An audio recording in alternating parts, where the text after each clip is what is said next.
I've known Justin since he was roaming around the country teaching social media classes.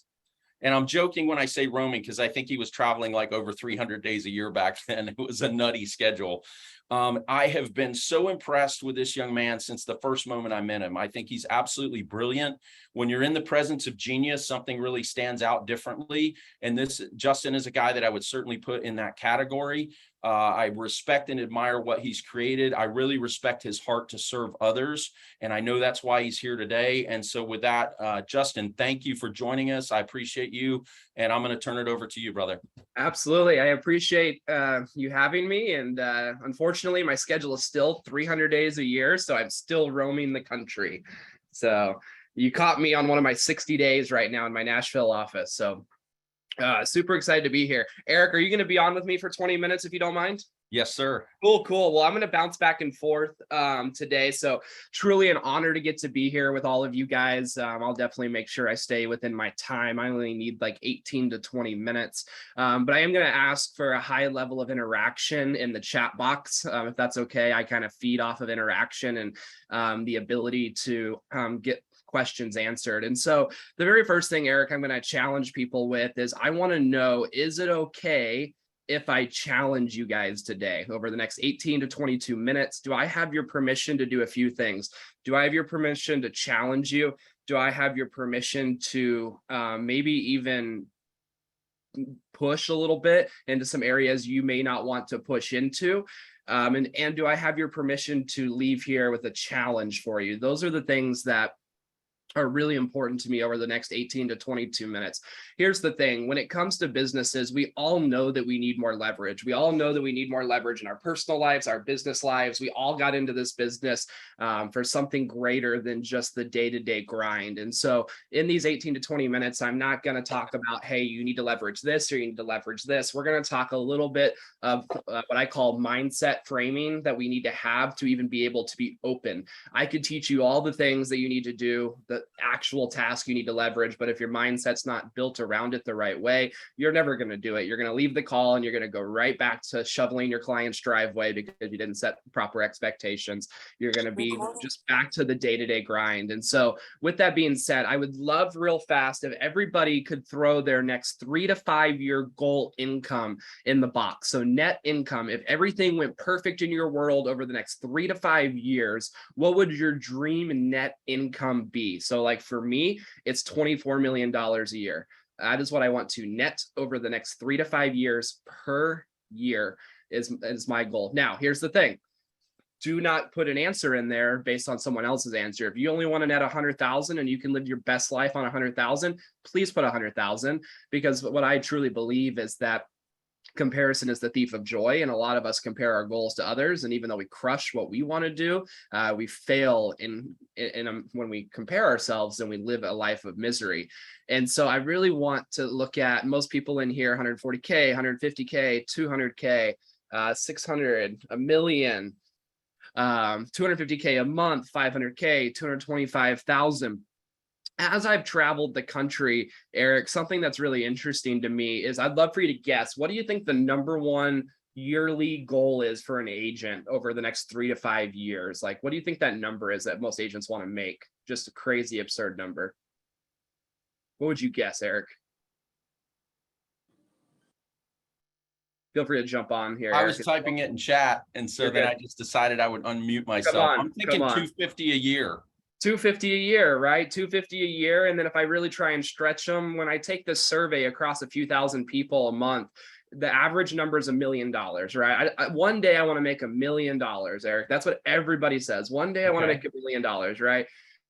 And so I want to talk about some of your guys' numbers, because a lot of you guys are kind of around that million. A lot of you guys are around that 2,500,000. Erik, here's the thing I want to ask you. When people get into real estate, would you say real estate is a risky career or a non-risky career? And it's going to be a trick question, so I don't know if you're going to answer it right or not. It probably depends on the person, but I would say by most societal standards, it would be perceived as a risky career. It'd be perceived as risky, right? So by societal standards, it's perceived as risky. However, in the standards of business, real estate is a very unrisky career. Right. So, Erik, let me ask you a question. If you wanted to go start a restaurant or a nightclub or something like that, what do you think the minimum capital that you would need to be putting in that business is? Probably 250, 300,000. Minimum, right? Yep. And that's probably just capital to get a loan of a few million, right? To start a restaurant and things. Now, Eric, if I'm advising you on how to start a restaurant, what do you think is the first thing I'm going to advise you to go and do and hire? Well, you're probably going to need a great staff, like a great chef. You're gonna need a chef, you're gonna need a front of house, you're gonna need a waitress, a waiter, you're gonna need an accountant, you're gonna need someone that does the inventory and supply and all of those things. Now, Eric, when you get into real estate, you've coached a ton of people. What is the very first thing we teach real estate agents from day one? That they can do everything by themselves. by themselves, right? And so when we get into real estate, immediately we are framed that it is okay to be a solo agent. It is okay to do everything yourself. And when we look across the industry, 90% of people all do things by themselves. And I'm not going to sit here and say if you're a solo agent or anything like that, that's wrong. I'm not going to say that at all. However, Eric, what I will say is we have a lot of solo agents or smaller teams that have goals of $1 million a year net income. Right. And when I challenge them, I go, what would your life look like, Eric, if you were trying to net $1 million at an average price point of, let's say, 300,000? How many listings would you have to do? How many buyers would you have to do? What does your lifestyle look like? How many vacations do you get to do?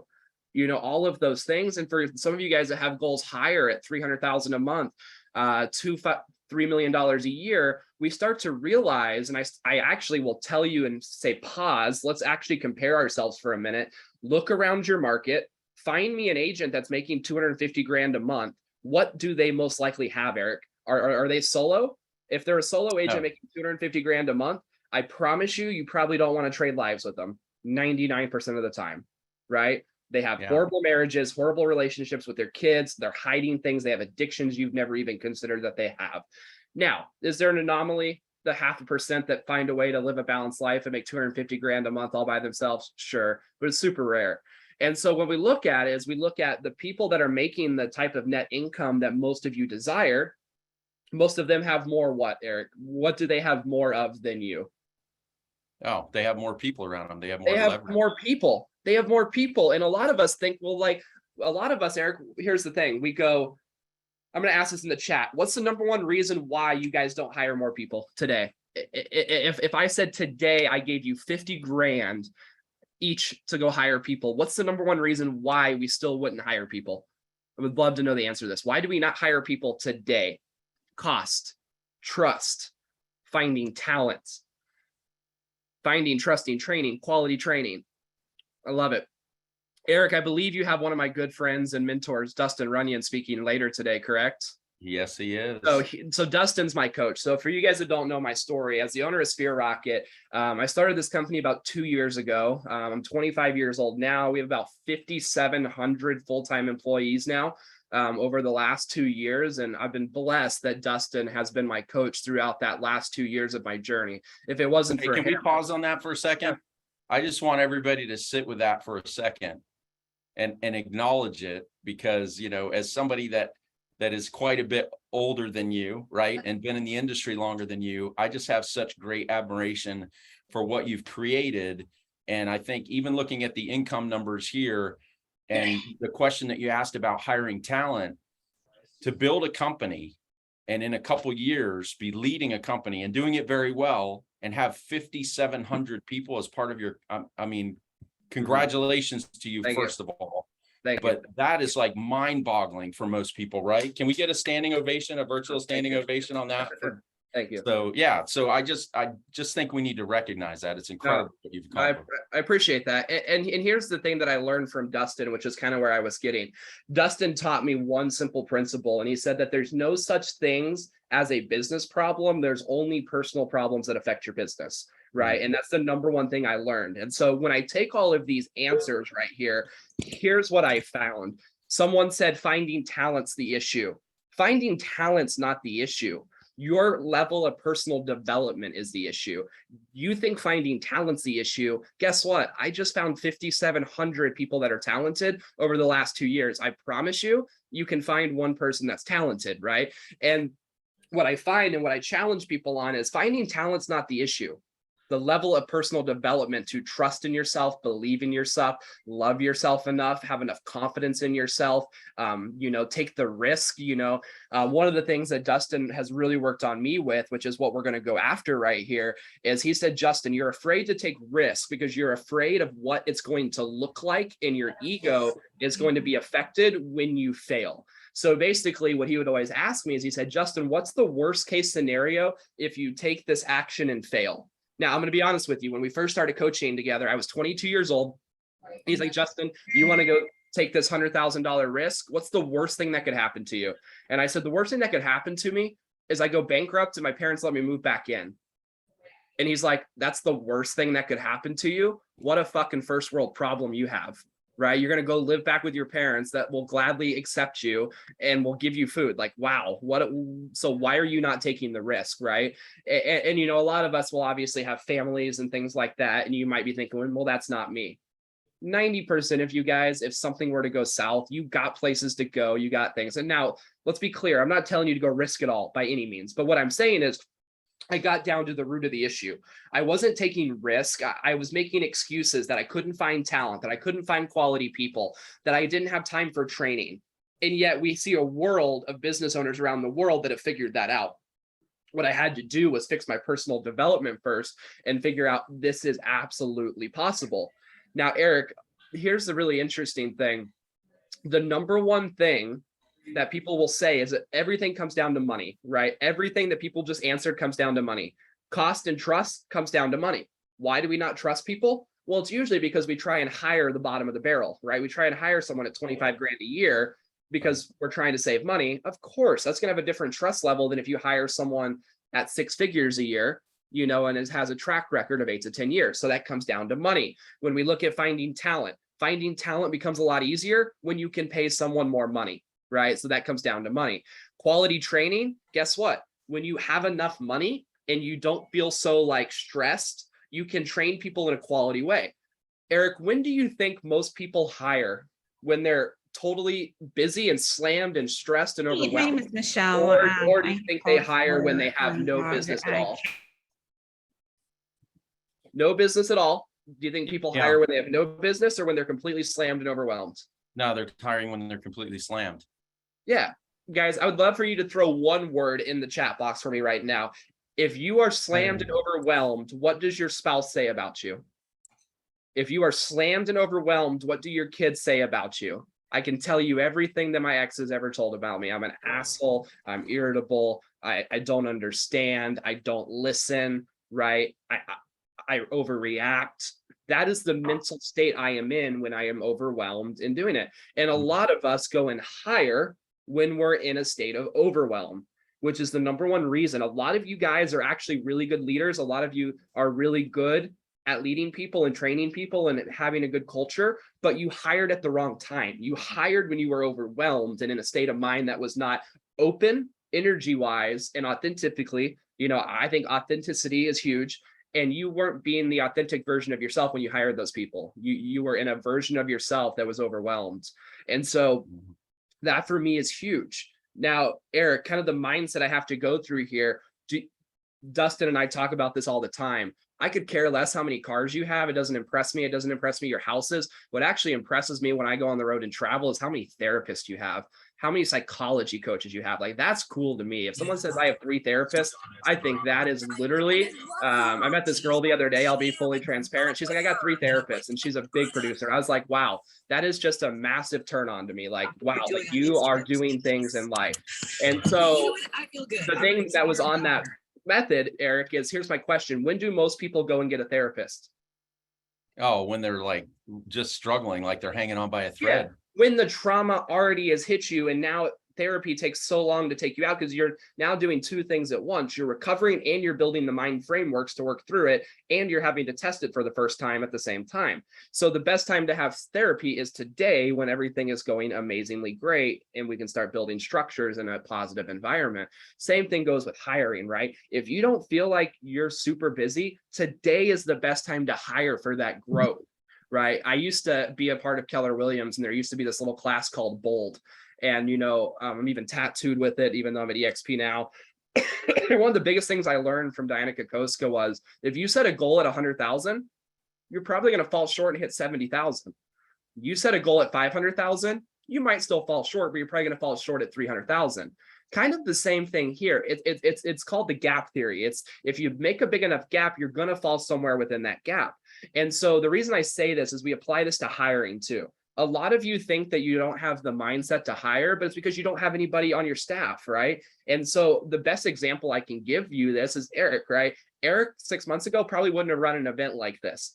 But Erik now, because he has staff on his staff and he sits around and goes throughout his day, he's thinking in the shower, he's thinking on the go. He probably had an idea one day, or maybe an inspiration from an event he was at, or maybe an inspiration from a coach that said, hey, Erik, you should throw an event, or maybe it just came within.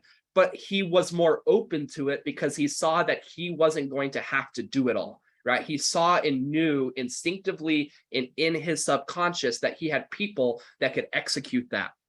And so my biggest challenge today is really, and I'm going to leave you guys in the next few minutes on this, is number one, we have to increase our level of personal development to the place where we feel confident to be able to lead people, right? If we can increase our level of confidence to lead people and know that we are worthy of having people in our life that can change our world, that is going to absolutely be a game changer for you.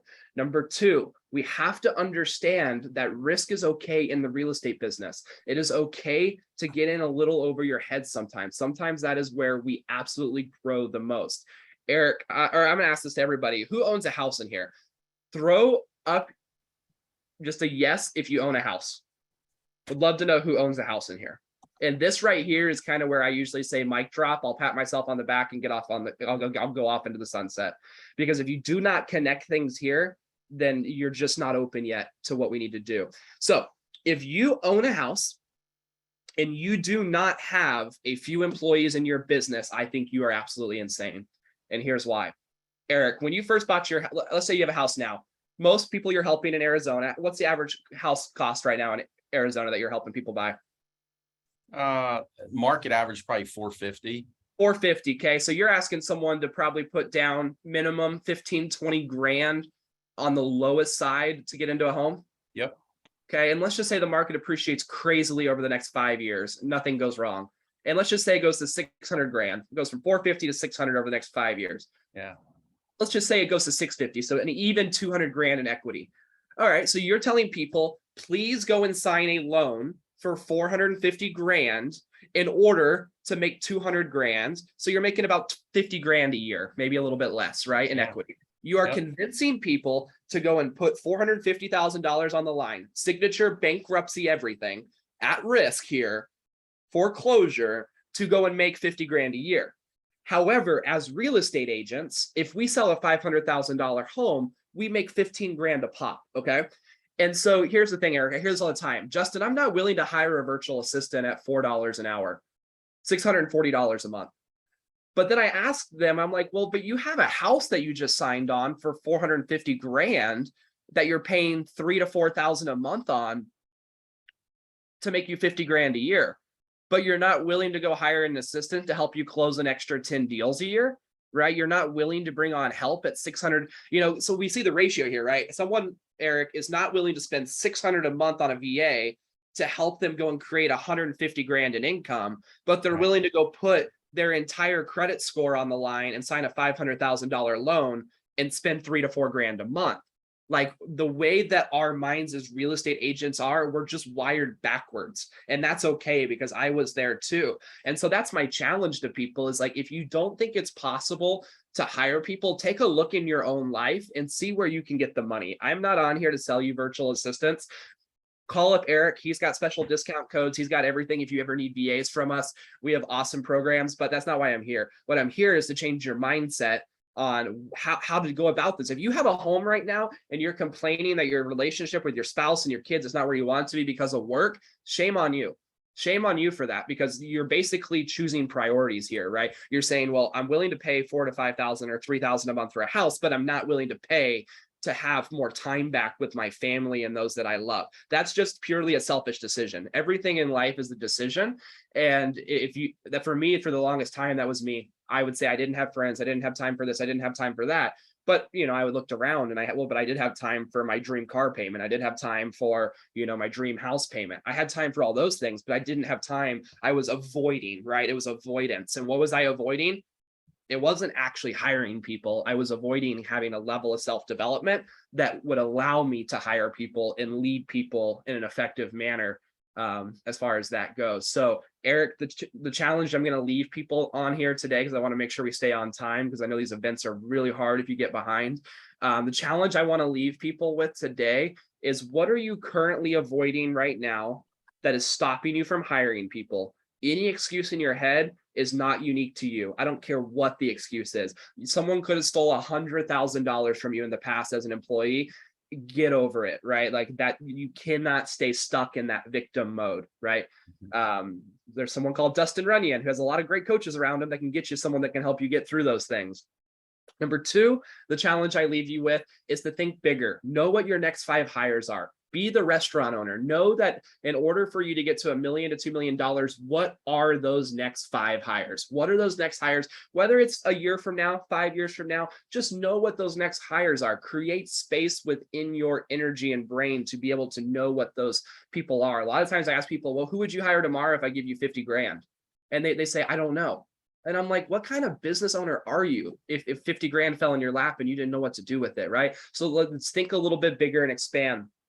The last thing that I want to leave you with is something that Dustin's worked so hard on me for, is just give yourself a little bit more grace, right? Give yourself a little bit more grace, less judgment and more love, and really just slow down and think, is my ego getting in the way of making better decisions for my family, future family, kids, spouses, to where I could give them more time? So Eric, we didn't really get tactical on what people should be getting rid of. That's something that they can talk to you about. They can talk to their coaches about. They can reach out to me about. We have every book in the world, guys. MREA, there's everything that tells you how to leverage in what order. Go read the 7 levels MREA, and it's still to this day very true. A little outdated, but true.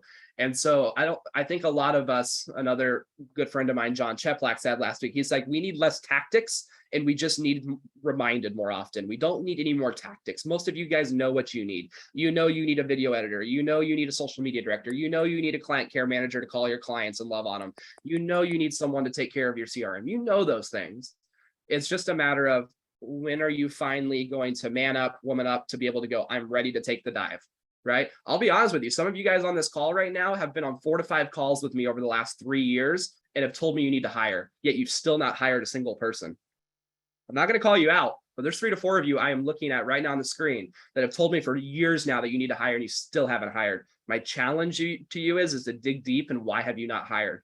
And let's go attack that problem, and let's get you leverage. Because I'm in the business of saving marriages, parental relationships, giving you more time back with your family, more time back with your kids. I think Kevin Kaufman speaking here later, Eric. I love what he's been doing with his week charts. You only got so many more weeks in your life. Like that stuff's real. So with that being said, Eric, super blessed. Thank you for having me. If there's anything I can ever do for any person on this call, I'm going to drop my personal cell phone number in the chat. It is my personal cell phone. It's not managed by any of my team members. More than happy to ever answer any questions, or, even if you just have a quick call you need to break a mental block, I am here to help. So if it goes to voicemail, I'm probably on an airplane. Just text me. I love to text. I'm a lonely guy sometimes. So if you ever need to just text me and break through some barriers, I'm more than happy to do that. But Eric, super grateful for you having me on here. Oh man, thank you. Really awesome. How many people got something really powerful out of that right now? Yeah, Justin, thank you so much. You look great, buddy. I know you're working hard in that area of your life right now too. So I want to honor you for that. You look fantastic. From a tactical perspective, can I put you on the spot for a second? Absolutely. If people do want to talk more tactical, you mentioned a number of people have been in a conversation with you before. If we wanted to do something in a group for people that are learning about stepping into leverage and evaluating whether a VA is the right solution, and talking about the different possibilities of how VAs can have value in your life, could we set up like a webinar or a follow-up and jump on that? We'll let everybody know when that is. Yeah, 100%. If you guys have interest in me doing a private webinar, not something with just thousands of people on it, I'm more than happy to do one. Eric, if you guys just want to drop a I'm into the chat real fast, I'm more than happy, Eric, to send out invites to that with you. We'll at least have a conversation, right? I'm not trying to sit here and sell you $5,000 a month coaching. I'm just trying to help you understand that a few dollars an hour can change your life forever. So I know people are dropping that in. Eric, I'll let you get with my Tori, my event manager, and schedule that. And I'm more than happy to do that. If you guys are going to be at EXPCon, I know you guys are all from different brokerages, but I will be there next week. So come say hi. Don't be a stranger if any of you guys are in that ecosystem. And yeah, Eric, I really appreciate you. Hey, thank you, Justin. Awesome. Absolutely. Look forward to seeing Thank you you. next week in person. Absolutely. Good to see you, man. All right. Be well. Peace.